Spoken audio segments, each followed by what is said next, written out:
The 300L, I might be biased, but I think it is one of the most capable little dual sports out on the market. It is currently my unicorn. Is it perfect? No, but with the right modifications, it's a fantastic motorcycle. And one of the biggest things holding this bike back is its soft suspension. I think this is one of the things that you probably need to address to really unlock the capabilities of this bike.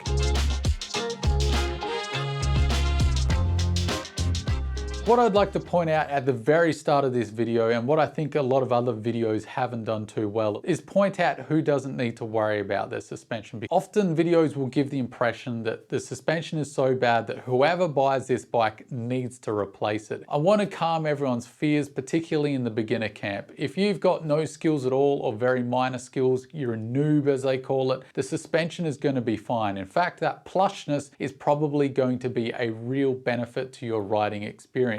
I had this experience when I was first starting. I had a WR250R, and then after about a year, I decided to borrow my mate's 250L for a week to do an on and off-road review. Well guys, here she is. This is the CRF300L. I had a real revelation. The soft suspension on that 250L was really quite accommodating for beginner riders. Initial impressions are that this be a great bike if you're looking to just get into motorcycles or you've had a long break. And I thought if I had that bike when I first started out, I actually would have had a little more confidence at the beginning, and it felt a little more composed. When you're riding super slow and you've got nice plush suspension, it's soaking up all those knocks. When you move up into more serious suspension for off-road use, usually it's getting stiffer and stiffer. So if you're not riding at the speeds and the terrain that suspension is set up for, you really aren't getting maximum benefit out of that suspension. So I say to beginners, do not worry. That soft suspension is going to be a benefit. Also to the people who are just general trail riders, you're exploring, you're not really going too quickly, soft suspension is going to be fine. In fact, it's going to be a nice plush, cushy and non-fatiguing experience. And if you're a bigger bloke in either of those categories, you can address the preload on the little 300L behind me. So I'm going to show you where you can do that, because that's probably the easiest way to get some performance gains out of the stock suspension, given it's the only bit of adjustability you actually get on this bike. For everyone else though, intermediate and above, so you're starting to push it, you're doing camping trips where you're loading up the bike quite a lot, maybe you're a really big guy, or you're just like me, you love doing the single track and everything in between, and you need some suspension that can take everything you can throw at it. Here's what I've experienced over the last year and a bit in my general riding and muppetry.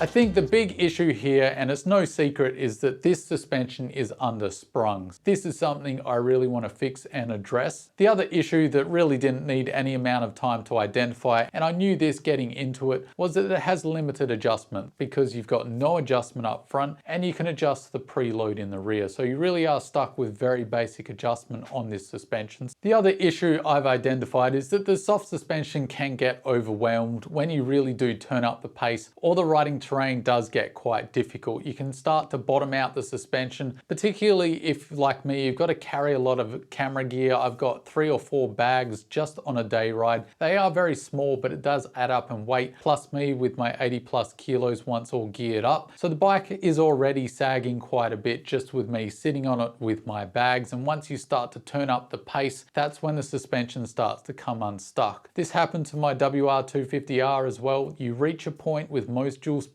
where the suspension that it comes standard just won't cope with what you want to do. At least that's my experience.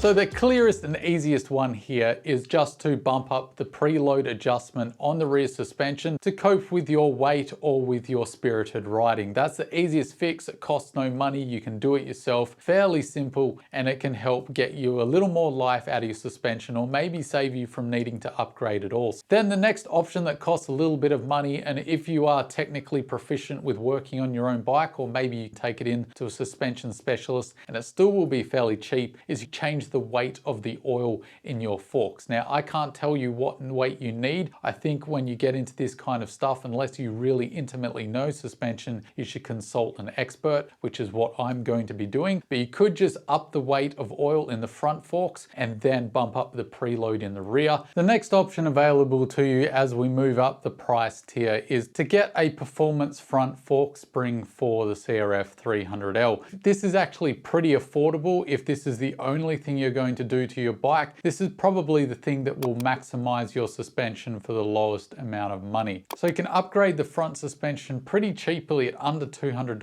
Australians. The next option is one that I almost went with because it really appealed to me. It really hits kind of fairly budget, but you're getting quite a lot for your money. So you could upgrade the front suspension with that additional spring and then fork out the money for a completely new rear shock. The advantage with completely replacing your rear suspension with only a budget rear shock is you're still going to be able to get far more adjustability out of that suspension than the stock. Also going to be able to specify your weight when you're ordering it, so it's going to become sprung, able to cope with the weight when you order it. So that's a real advantage too. So the next option up the list is to go all out with your front suspension and completely replace the front forks and all the internals, going for something with full adjustability, all shiny. It's going to cost a lot, but the argument there is that it really is going to change the nature of the bike and really upgrade it quite substantially. You are going to have to pay for it, but it is a big upgrade. And then you could possibly save some money by still going with the budget rear shock. Next up the tier list is going with a mid-range rear shock and full suspension at the front. And then the final option is obviously going all out, just getting the best rear shock you can find on the market.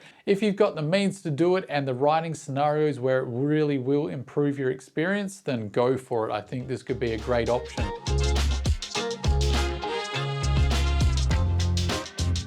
It wasn't an easy decision. I really flip-flopped between a few ideas. What I ultimately went with is YSS suspension. Shout out to Adam if you're watching this, mate. And I've got to say the customer service at YSS is fantastic. In the discussions over what kind of suspension I should be looking for, they really were a big help. So double thumbs up to those guys. I went with the budget rear shock option out of the YSS setup for the 300L. It allowed me to save a decent amount of money while still getting a significant upgrade over stock, having a fair amount of adjustability. Now the harder decision here was the front suspension. Do I go with a really cheap option with just going with that extra spring up front, which YSS do for sub $200, but I really wanted some adjustability and some tunability. Who knows if I'll get heavier over time or lighter, or whether I'll be carrying more or less luggage, what kind of terrain. So I wanted to have suspension where I could tweak it over time and have some longevity. And that meant going all out for a complete front fork replacement, which is quite expensive. It's about $1,000 Australian, but it really does look the duck's nuts, and I'm quite excited to get it fitted up. But I'm going to take you guys along for this whole process. So for those of you really hanging out to see the suspension all fitted up and my experience, you're just going to have to wait till the next ones. But if you want more material on the 300L, check this video out here. And if you're wanting to know the latest in adventure and dual sport news, check this video out here. Catch you later, guys.